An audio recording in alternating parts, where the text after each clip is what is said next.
Greetings. Good morning, good afternoon, good evening, good night. Anyan Hatseo.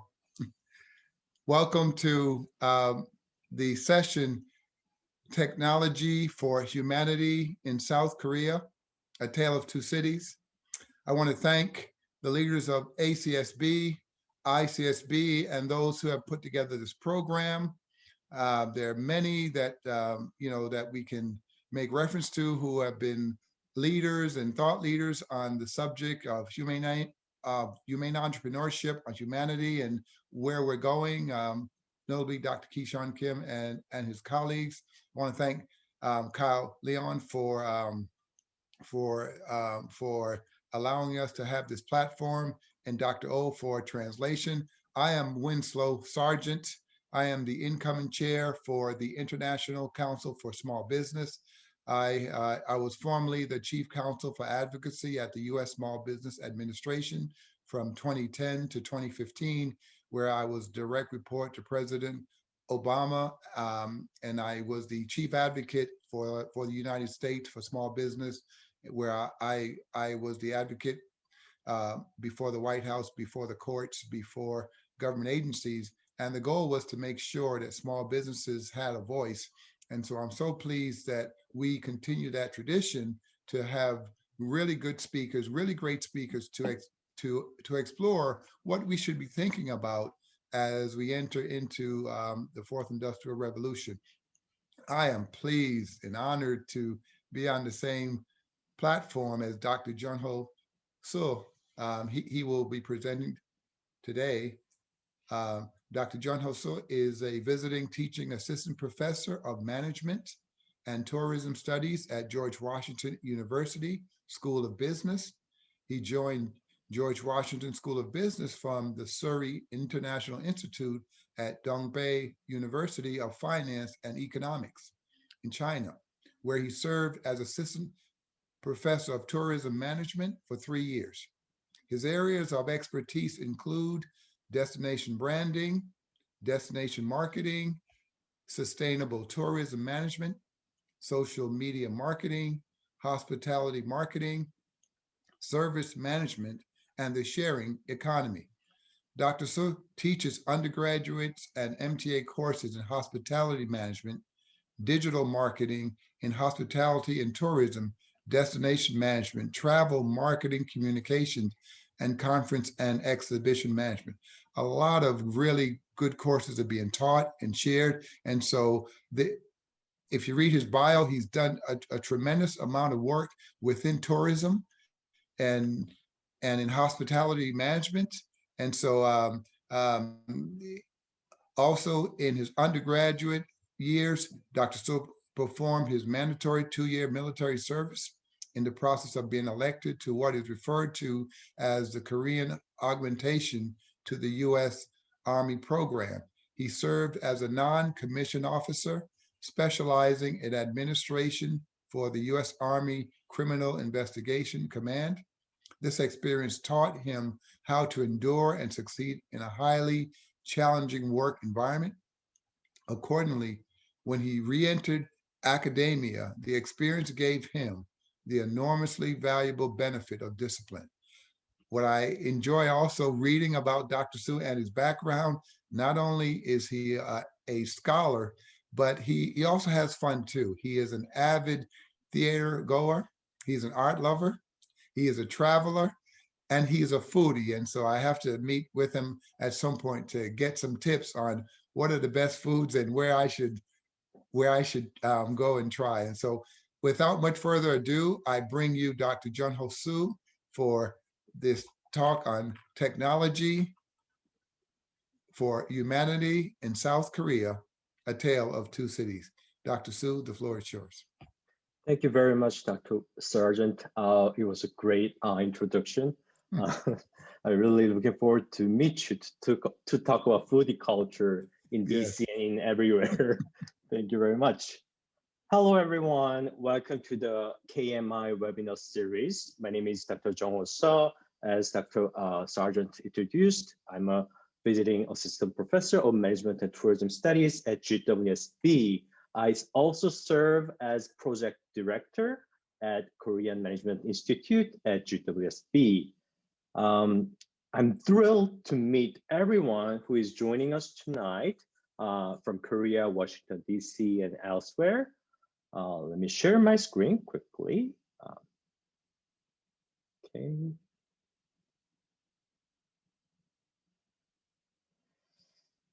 All right.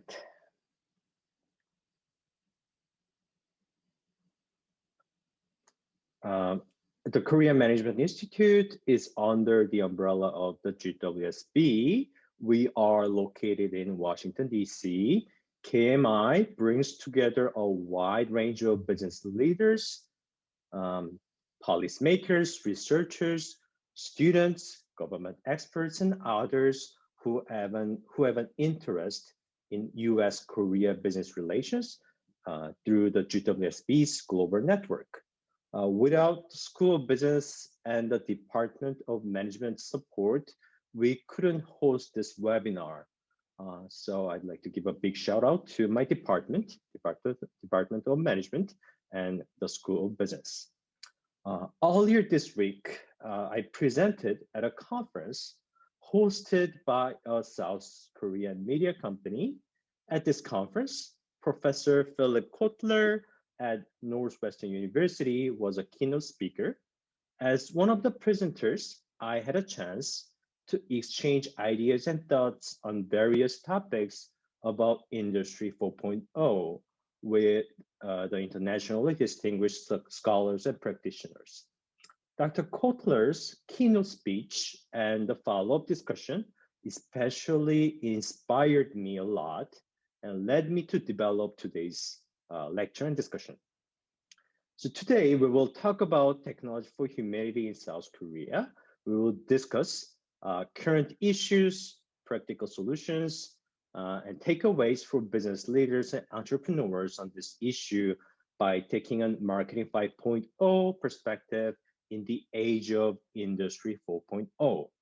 Dr. Winslow, as Dr. Winslow introduced, the subtopics and discussion points are as follows. What is Industry 4.0, Industry 4.0, and value innovation? Third discussion topic will be innovation for humanity using advanced technology. And lastly, we will talk about best practice in the age of Industry 4.0. So this is the outline for today's topic. And the as I mentioned earlier, the terminology or the movement, Industry 4.0, in other words, the fourth industrial revolution, is intertwined with the concept of Marketing 5.0 developed by Professor Kotler. So this concept could be a beacon of management for the companies and entrepreneurs to overcome the unprecedented challenges that you could face in your day-to-day operation, especially in the post-COVID-19 era. What is Industry 4.0? Let's take a few seconds to define the concept yourself. All of us are so busy these days and working on multiple deadlines and have lost the chance to contemplate the deeper meanings of the newly suggested terminologies like Industry 4.0 and Marketing 5.0. Industry 4.0, Marketing 5.0, such terminologies are like buzzwords before exploring textbook definitions in the following sections. Let's do a quick experiment. It's like a coding analysis in your brain. It's quite simple. So I'll give you 15 to 20 seconds to organize information related to Industry 4.0 based on your prior knowledge. First, I'm suggesting you, firstly, stimulate your brain to search for keywords about Industry 4.0 in your mind. That's the first step. Recall what you have read from news articles, what you have discussed with your colleagues at work about this terminology. Next, organize those keywords in your brain, in your mind, and group them based on the similarities. Okay, you're grouping them now in your mind, and label them as an independent category. So I recommend categorizing 3 to 4 bigger themes after grouping them. So it's quite simple, right? So you can use, so you use your mind and brain mainly for now. Take out any scratch paper or notebook and write down those 3 to 4 main themes based on your prior knowledge about Industry 4.0. You can feel free to share those themes, keywords, mainly themes, in the chat if you want. We can take a look at it when we are having a Q&A session and discussion afterwards, right? So let's apply this little experiment when we define Industry 4.0 and Marketing 5.0, and let's moving on to the next. Considering the word Marketing 5.0, we can assume that there was a progress of marketing. Philip Kotler explained evolution of marketing starting from Marketing 1.0. Marketing 1.0, product-driven functional marketing. Marketing 2.0 can be defined as a customer-oriented emotional marketing. Marketing 3.0, human-centric well-being marketing.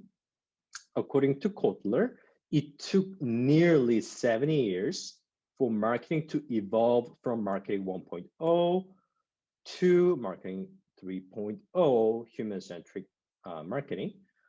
During the decades of evolution, several marketing concepts, famous, well-known concepts such as STP, segmentation, targeting, and positioning concept or strategy, and 4Ps model, marketing mix, 4Ps model, product, price, place, and promotion, have become universal staples for modern marketers globally. In Marketing 3.0, customers look for not only functional and emotional satisfaction, but also spiritual fulfillment from the brands they choose, according to Philip Kotler. So that moving on to the next stages, Marketing 4.0, moving from traditional to digital. In Marketing 4.0, according to Philip Kotler, although the use of technologies in Marketing 4.0 is fairly basic, new marketing frameworks to serve customers in the hybrid model, physical and digital, all together at the same time across the customer journeys. 3 major shifts can be discussed to talk about Marketing 4.0.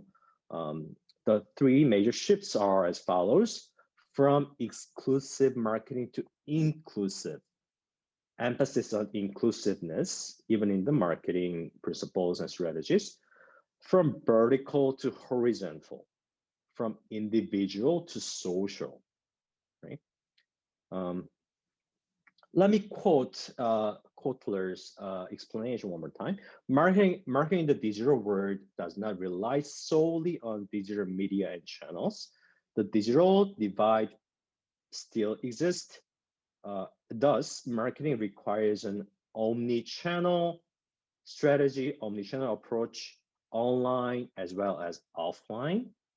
The concept is partly inspired by Industry 4.0. So then what is Marketing 5.0? That's the question, and we will define it together in the following section. Marketing 5.0, marketing technology for humanity.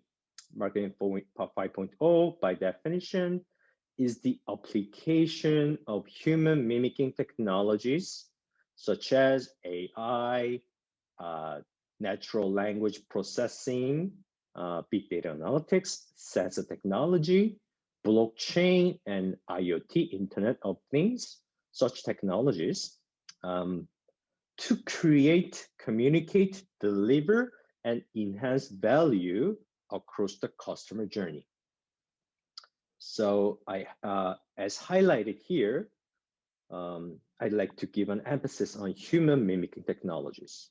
I gave you examples on human mimicking technologies earlier, right? Big data, analytics, AI, sensor technology, NLP, natural language processing, IoT, and blockchain, right? So the above mentioned technologies were available in laboratories and in theory in the marketing 4.0 era, but weren't commercialized yet at the time. Prior to Industry 4.0 and Marketing 5.0, they weren't mainstream technology. They were not mainstream technology. Then COVID-19 hit the world. Ironically, the pandemic accelerated digitalization of business caused by social distancing, contactless services, and remote work. As we've explored the definition of Marketing 5.0 earlier, Industry 4.0 is in an inextricable relationship with it. Dr. Klaus Schwab, the founder and executive chair of WEF, World Economic Forum, also known as Davos Forum, coined this terminology, Industry 4.0.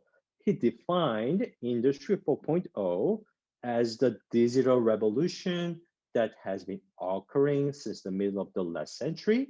It is characterized by a fusion of technologies that is blurring the lines between the physical, digital, and biological spheres. So let's take a deeper look at it. What are the impacts of Marketing 5.0 in the age of Industry 4.0? We will examine the importance of it. This will give entrepreneurs, decision makers at a company, and policymakers a chance to diagnose current issues, urgent problems, especially in the post-COVID-19 era. Let me recall your memory quickly. Please take out the scratch paper that you've used for the earlier thought experiment, little experiment using your brain. Can you see those 3 to 4 main themes based on the keywords regarding Industry 4.0? Okay, keep that note and think about those main themes that you've done as the result of your coding analysis using your brain. This is called open coding analysis, but we mainly use your brain to simplify the process, right? So this is, I cannot say it is scientifically proven method, but it is like as I mentioned earlier, simplest version of open coding analysis. Let's see the themes you have, and let's see if it resonates with what we will go through in the following section. Okay, in this second section, right? So before we moving on to that part, the details of principles and strategies of the Industry 4.0, I'd like to take you to a little tour for a history lesson. Luddites, or the Luddite movement, is the social movement and the protest in 1810s in the UK. The movement was stimulated by automation at workplace. In the workplace, the workers at the time lost self-esteem in the workplace. Moreover, they considered the automation as a major threat to their livelihoods. Okay. This picture might be more familiar with the audience joining from Korea, especially who are millennials. This image was used in the state-designated history textbook in South Korea for a long time. My view on this historical event is value neutral, for the record. Whether you agree or disagree with the motivation and the aftermath of the movement, this event resonates well with what the modern day workers are facing in day-to-day operation. Diego Rivera, a longtime life partner of Frida Kahlo, established the mural movement in Mexican and international art scenes. This was commissioned, this picture is a part of his mural. This was commissioned artwork for Detroit Institute of Arts entitled Detroit Industry. I had a chance to enjoy this mural in my Michigan days when I was doing my PhD program. As the mural represents, industrialization has evolved from the first industrial revolution to the fourth industrial revolution, also known as Industry 4.0. Throughout history, the workers and the people were in the center of this process, and sometimes they were a part of the industrialization. Another component of Industry 4.0 is automation. In the early days of industrialization, mechanical engineering accelerated transformation of jobs and workplace environment. In these days, nowadays, automation is similar in nature, but the way it is embodied in reality at workplace is quite different. AI and machine learning technology replaced many jobs which were traditionally managed and handled by human workers. For example, travelers can book their flight tickets and hotel rooms online via Expedia or any other online travel agencies. They also can make a dinner reservation at a restaurant in a travel destination via Resy, this mobile app or website. They can even order the food at a restaurant by just simply scanning a QR code attached on the table without interacting with waiters or waitresses. We are living in a world where a traveler doesn't need to buy their travel products and services without talking to any human steps from beginning to the end of their travel experience. Robotics is another element of Industry 4.0. By their own reflection, the robotics engineers evaluate technological advancements in robotics are far from humanoid characters enhanced by CGIs and visual effects in Hollywood movies. If you can check a couple of clips of RoboCup, the annual international robotics competition, you can easily get the idea of its stage of technological development. It seems like the technology needs some time to mimic sophisticated movement powered by a spine in a human body. But still, it is one of the significant factors that affect transformation of society in the fourth industrial revolution. Now, AI. A recent event sent the shock wave of AI, especially to the people in South Korea. I believe our audience in South Korea is no exception.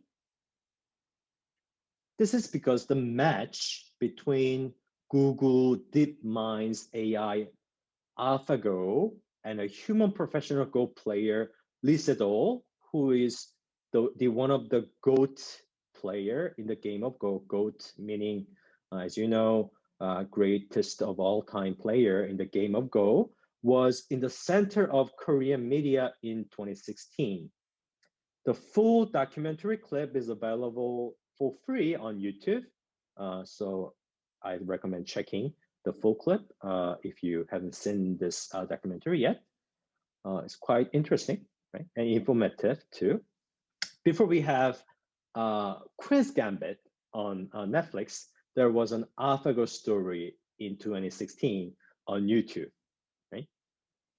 AlphaGo bit Lee Sedol in March 2016, and it was considered that AI research passed a major milestone.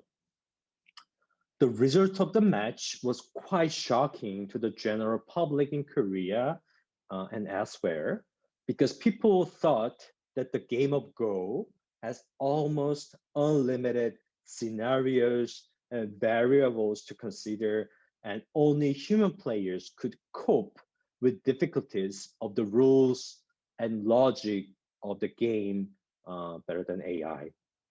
The victory of AlphaGo gave an impression that the ultimate domain where human brain can dominate logical thinking was conquered by AI, ultimately or eventually.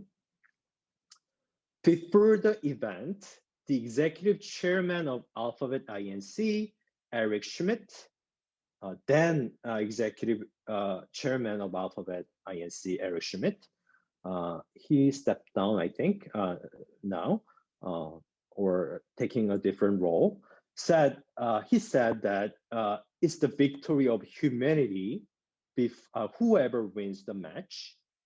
So whether it is the shock wave or the good news to humanity, it's the reality to the managers, entrepreneurs, and business leaders. Prior to Industry 4.0, we've lived in a world of experts and specialists. Specialization was absolutely imperative in your workplace. An expert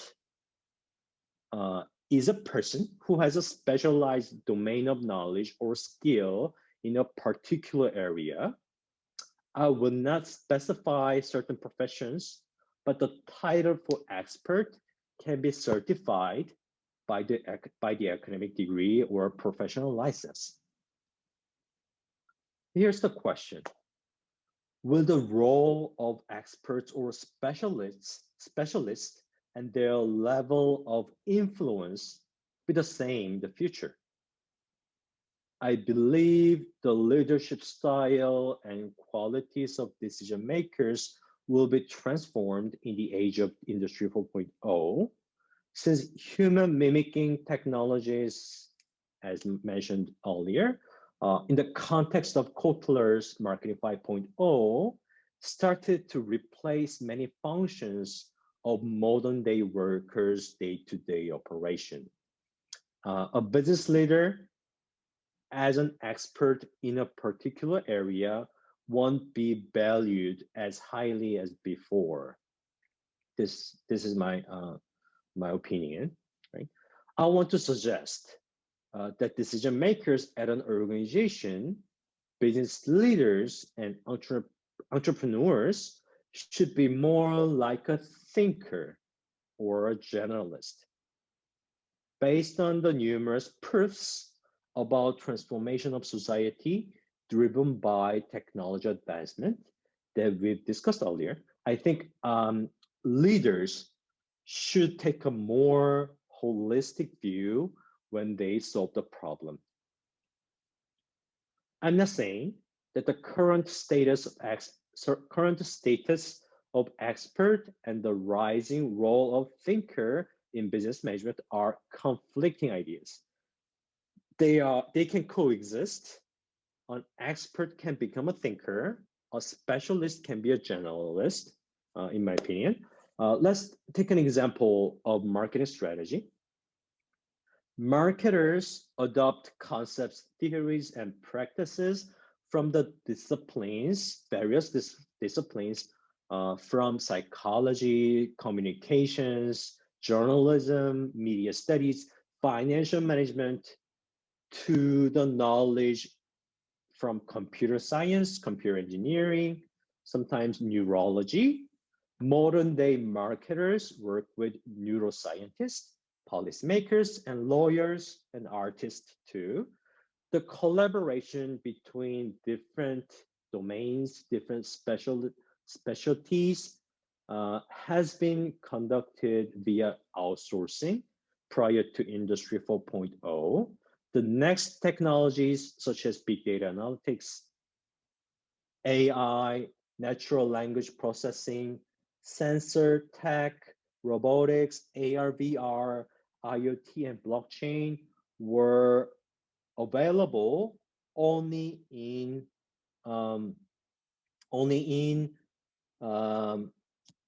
laboratories in the age of specialization. However, now the next tech in mainstream, the next technology is mainstream and are readily available for businesses, whether you are SMEs or the large conglomerates. It is also more accessible and affordable via monthly subscriptions. This allows business leaders to be capable of carrying out various areas of businesses. For example, Microsoft Azure machine learning software is available. The cheapest rate will be, there's a free trial, of course, and cheapest rate, as I checked quite recently, it starts from $10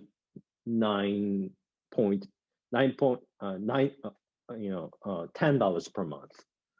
There's a much higher rate for more options and functions, but it is a good example to tell you it is quite affordable now, those advanced technologies, right? As blurring the boundaries between specialties becomes more common, I believe the qualities of thinker will be more imperative for business decision making. Let's talk about innovation for humanity using advanced technology. This model or matrix is developed by Dr. Kotler, Philip Kotler. This figure is called the next tech across the new customer experience. Every time I introduce graphs, models, or figures in my class, I recommend reading labels of the figure first. Let's take a look. X-axis. X-axis, can you see my cursor? X-axis, you can see X-axis shows, all right, over here, aware, appeal, ask, act, and advocate. X-axis stands for CX, customer experience, based on the customer journey. From aware to advocate, you can see the intensity, the level of engagement is increasing from left to right, right? Y-axis stands for the next tech, human mimicking text, AI to blockchain. As an entrepreneur or decision maker in your organization, you can do a little thought experiment which technology will be suitable for at a certain stage of CX. Which stage of CX, okay? Let's take an example of AI technology. Let's assume that you are a marketer at a hotel company. Using big data analytics, you can analyze online reviews posted by travelers or hotel guests who previously used your hotel on social media platforms. There are reviews, online reviews on social media platforms. Based on the results of the content analysis investigated by big data analytics softwares, So the results, based on the results of content analysis or other big data analytics technique, you can redesign your current hotel service and improve service quality. That's, I think, can be one example. And also from a marketing standpoint, you can design promotional piece, the content on your social media to appeal your customers more and to let your customers more engaged with your content based on using the next tag described in the y-axis. Moving on. Okay. Sorry, I'm looking for my cursor here. Okay, good. How this model is entitled How Humans Add Value to Tech-Driven Marketing, suggested by Philip Kotler too. So AI powered by big data is not the panacea for all the problems at your work, at your business. So let's take a look at this model. What machines can read over here, okay? At the top is the tip of an iceberg, okay? You can see there's some more than that in this iceberg. Underlying motives at the bottom, under the surface of the water. Underlying motives for actions cannot be predicted using big data analytics only. As I mentioned, big data analytics is not a panacea for all the problems. It cannot solve every problem of your, even for the prediction of the future behavior of your consumers. It gives you a certain direction, but it shows, big data analytics especially, shows weaknesses in examining causality, okay? See the cause and effect relationship, okay? As you may remember from our March webinar, we discussed the limitation of big data analytics at tech companies, at major tech companies. Causality of consumer behavior is really hard to forecast it using such technology. IO testing, social science-based experiments are used alternatively in major tech companies to test hypotheses to examine causal relationships to fill the gap as shown in this model too, in this iceberg model. You cannot understand what humans can read, underlying motives, values, and attitudes using the next tech, even if it's very advanced ones. Okay. Let's take a look at the best practices in the age of Industry 4.0. To recall your memory, let me just show you this model one more time before we moving on to the application and best practices. So just keep this model in your mind. Real world cases. Chase Bank. Chase, according to Kotler gave this example in his book. Chase Bank leverages AI technology to develop advertising with minimum involvement of human personnel. So they basically used AI copywriter to develop their advertisement. Hilton Hotel experiments robot concierge at the moment, and Face ID is commonly used to unlock your phones. Probably people living in South Korea in 2021 are very familiar with sensor tech such as Face ID, not just on your phone. Whenever you get into the commercial businesses, restaurants or banks, you need to check your temperature and scan your ID. There's some privacy issues ongoing, but putting aside such issues for a moment, it is used for many areas of your business and management, even for the marketing. IKEA mobile application enables users to install furniture virtually using AR technology before purchase. Art trade application, Artsy, is one of the largest one. Artsy allows you to hang the artworks on your wall virtually before buying paintings or sculptures through their mobile application. And they're all powered by AR technology, augmented reality technology, right? NFT, non-fungible token.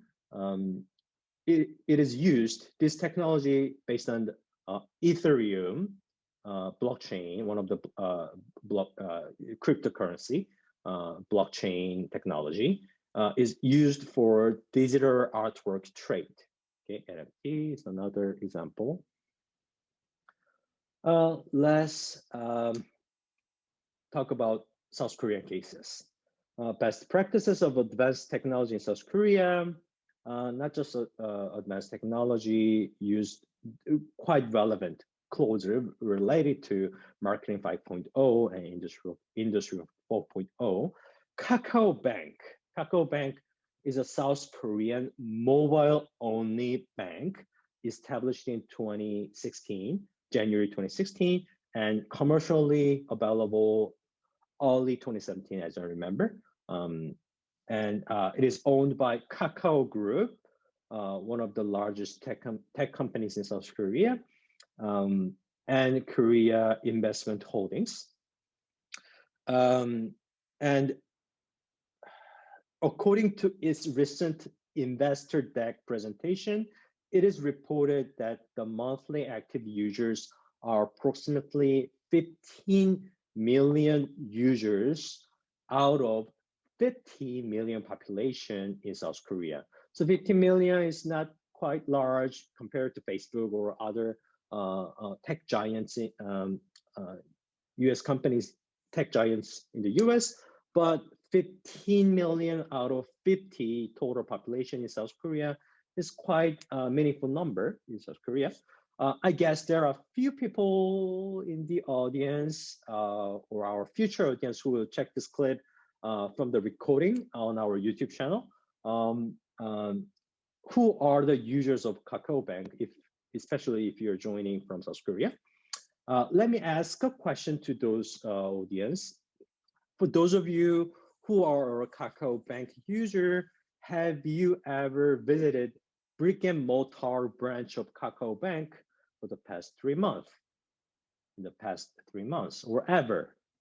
The answer is probably no. There is no such a brick and mortar branch for Kakao Bank. This is the one of the success stories of Marketing 5.0 marketing technology. And it is, as I mentioned earlier, is mobile-only bank, digital-only bank business or business model. Hive, formerly known as Big Hit Entertainment, is the company, the K-pop band, the company behind the K-pop band BTS.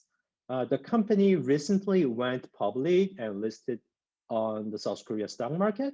The company's core content, BTS, the band, became a global phenomena powered by its unprecedentedly massive fan base and global online fandom on social media. That was the origin story of the K-pop band and the company behind them. To maintain the momentum and overcome the downturn in the brand's life cycle of the band, Hive, the company, and many other major K-pop entertainment companies such as SM Entertainment, JYP, YG Entertainment are concentrating on modularization. Modularization is the K-pop industry's answer to market risk caused by volatility in show business, which hugely depends on the fame and popularity of the individual artist.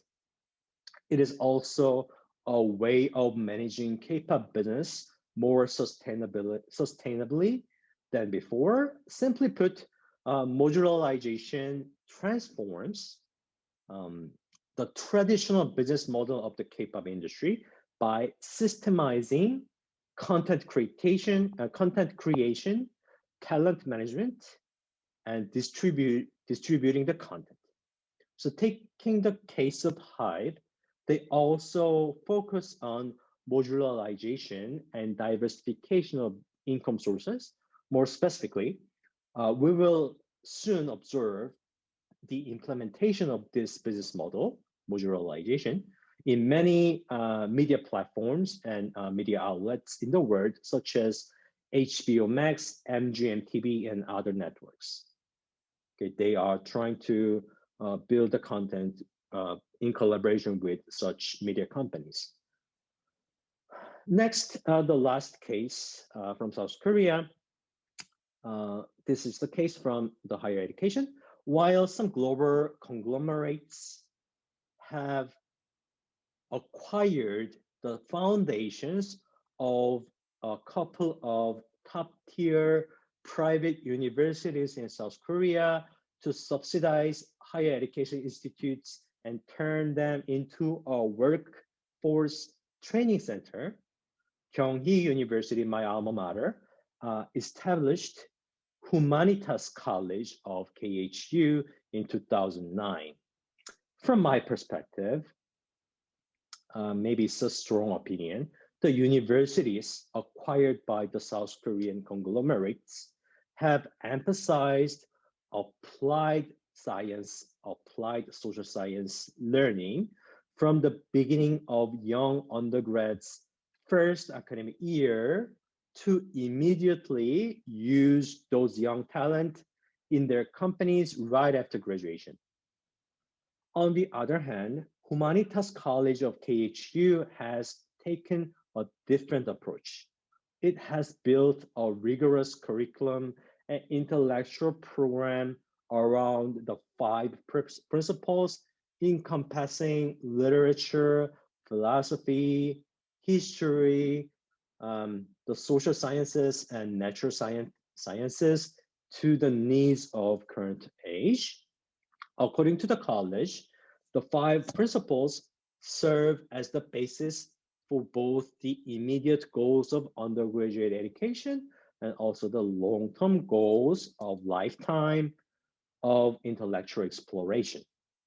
Emphasis on humanities and liberal arts education is essential and imperative to cultivate young talents as thinkers who will make a decision autonomously in their workplace in the future.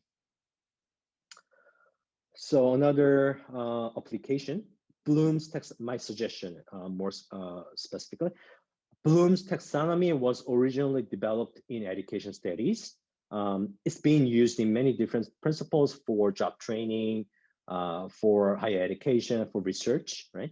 It is a great conceptual framework to understand thought process and higher order thinking. Create, evaluate, analyze the top 3 sections, top 3 areas here in this model are the higher order thinkings categorized by Bloom and other researchers. I'd recommend integrating such high order thinking in the design of your organization's decision-making process and job training for your employees. Low order thinking, such as remembering factual knowledge, will be less valued in the near future because your smartphone or smartwatch will tell you such information and factual knowledge more accurately and quickly than ever. To wrap up today's session, I'd like to revisit 2 images that I used in the earlier sections when I especially talked about evolution of marketing in the earlier section. Steve Jobs in 2011 emphasized the role of liberal arts in their product development at the event of iPad 2 launching show. Once again, in Apple's 2019 event, Tim Cook paid homage to Steve Jobs' 2011 presentation on keeping the balance between technology and liberal arts in their company's decision-making. I'd like to re-emphasize main takeaways of today's lecture by laying out a few keywords. Once again, Industry 4.0, Marketing 5.0, we define these terminologies together, right? The role of expert and thinker, qualities of leaders as a specialist and a generalist, Bloom's taxonomy, focusing on higher order thinking for your decision making, the importance of humanities or liberal arts education, not just in college, at your workplace too. I hope these words resonate with you and your organization. Thank you very much for listening to my long lecture. And please never hesitate to reach out to me if you have any questions about KMI. We are hosting Visiting Scholars program from Korea and elsewhere. Please visit our website and feel free to contact me whenever you have a question. Thank you very much. Back to you, Dr. Winslow. Well, thank you, Junho. That was exceptional, really insightful in terms of just putting in perspective, the different industries and Industry 4.0. We hear these terms all the time, but sometimes they're not properly defined. And for the first time, for me at least, you were able to shape that and tie it into marketing. And what does this mean? My question for you, because I participated in the exercise, and so when you asked us to write down 3 things, I wrote down robotics, artificial intelligence, and biology innovations. And you touched on many of those things when it comes to artificial, to AI, and to Industry 4.0. But a question I have for you in terms of the humanity aspect, because we see the language that connects all of what we do is software, right? When we think of AI, when we think of blockchain, that is the software language is now, it's all connected. How do we incorporate the soft science, like you mentioned, the liberal arts? How do you integrate the humanity aspect? And the reason why in some societies, because of COVID-19, a lot of us are suffering from not mental illness, but behavioral change, because we're not meant to be isolated from each other and we rely on technology. But how is that going to shape us going forward? How do we embrace the humanity, the person, or the social and mental aspect? That is very great question, Dr. Winslow. And thank you very much for participating in my little experiment. And those are the main themes to talk about to integrate many elements of Industry 4.0. Let's talk about humanity. How can we incorporate humanity into Marketing 5.0, Industry 4.0, or technology for innovation? As I maybe it's quite a big topic to discuss in a limited time. I think college education, higher education, can take a major role to not just redesign, focus more on the humanities education, starting from their first 2 years of academic years for the young people. And many tech, I know you are one of the visionaries in tech industry. I'm not criticizing anyone, but some of them are saying college education is useless. Maybe it's a strong accusation from my end, but they're a little bit talking down on the importance of college education, higher education these days. However, I'm on the quite opposite side. we can focus more on higher education to discuss ethics, business ethics, philosophy, values of your life, and how can you be more like a humane entrepreneurs, Mhm. as our Dr. Ki-Chan Kim developed the terminology, starting from your college education. Maybe it's a great place. College and university is a great place, and right time for Mhm. young talents to develop such thoughts when they're still young and get ready to take a more significant role in our society. Yes. So Well, going back to liberal arts, yes. yeah. Well, that is very helpful because when I hear of Industry 4.0, and you really did a good job of marketing and how that impacts us, and when I think of marketing and when I think of tourism, I think of entertainment and leisure. I think of making us happy and comfortable. But when I think of Industry 4.0 and artificial intelligence, I don't hear much about mindfulness. I'm hearing that more mindfulness. The different practices to be in the moment, mindfulness, because there's so much technology going around. How Mhm. do we incorporate mindfulness into Industry 4.0? Mindfulness, yeah, that's there's a line of research about mindfulness, not just in marketing, Yeah, management, entrepreneurship. Yes, that's a really great point. And you know, let's focus on practice. yeah. Maybe leaders can design their uh, in-house training and education to focus more on the psychology and mental health for their employees. Mm-hmm. Uh, just simply implementing such program in their internal marketing for their employees or in-house education will Mm-hmm. be a first step. Maybe it's the easiest and very convenient solution, Mm-hmm. but that's that's a start. I think Yeah. that's a starting point, and we can develop our ideas from there. Mm, and this is just my opinion. Is not there's no scientific evidence of what I'm saying, what I'm going to say right now. I think every members of the organization, whether you are entry level employee or you're middle level managers or executive, you need to take a perspective as a researcher. Maybe Mm-hmm. I'm saying this because I'm a researcher, but you know, sometimes when we are focusing too much on practice and solve the problems, we are losing our views on the theoretical frameworks and theories, which has been tested and proven for a long time.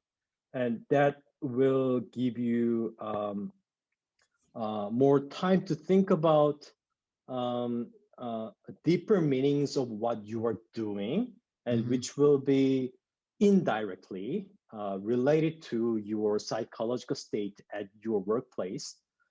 I hope this could help your mental health while you are working with all these technologies at your workplace in modern day-to-day operations. Okay, great. Well, there's one more question I wanted to ask, and because this is fascinating, we could go on for a very long time because what you've put together is so rich. I wish we had a lot more time. Um, but I wanted to touch on uh, uh, um, I wanted to touch on what when you think of technology, technology makes us very, very efficient so that you reference the banks. There are many, with the Kakao Bank, there are no branches. And so you're not going into meeting the teller or the security guards.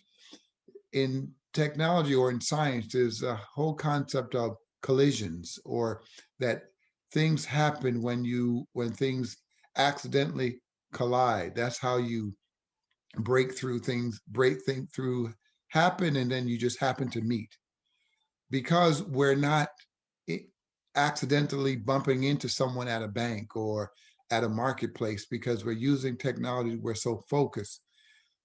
In the industrial 4.0, how do we get those collisions so that you just, because if I'm focused, I don't happen to reach out to someone who I didn't intend to meet.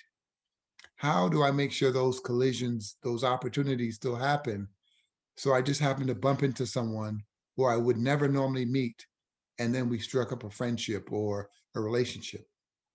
Yes, it's a pity because of COVID-19, we are now living in a age of contactless culture and disconnected culture. And what you mentioned is a really great point, that the modern technology, or all the technology that we've talked about today,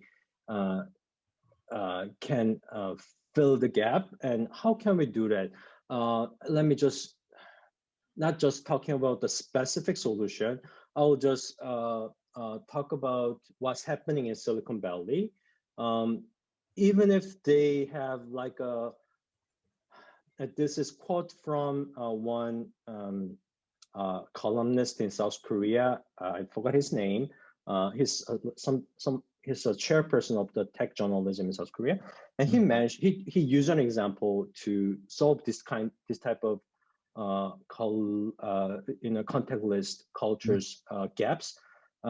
Silicon Valley, they have Zoom, they have all these technologies that allow people to work remotely at home and to efficiently work and communicate without physically interacting with each other.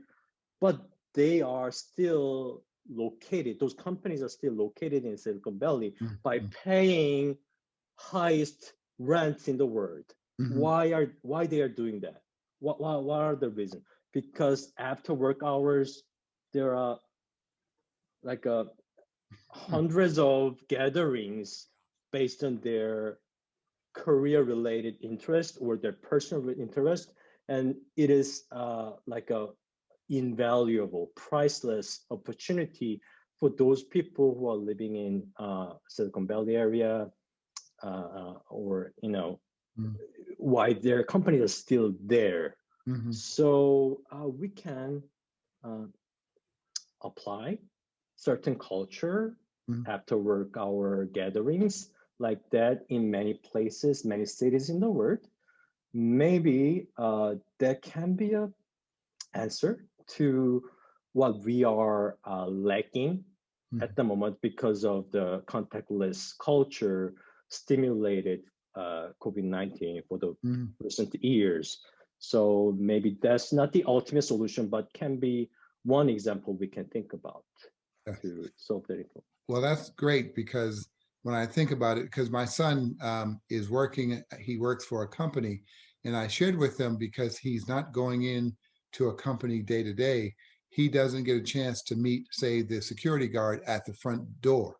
He doesn't have, he doesn't know someone in the cafeteria. He just knows people in his office, and there's no randomness. So what I'm asking is not just the contact, it's the randomness that takes place, that you never expected to meet someone, and all of a sudden you strike up a friendship with someone that isn't normally part of your environment. And that's what I'm concerned. We're missing that randomness, that like riding on a bus. You just happen to sit next to someone, and then you strike up a friendship that you wouldn't normally strike up.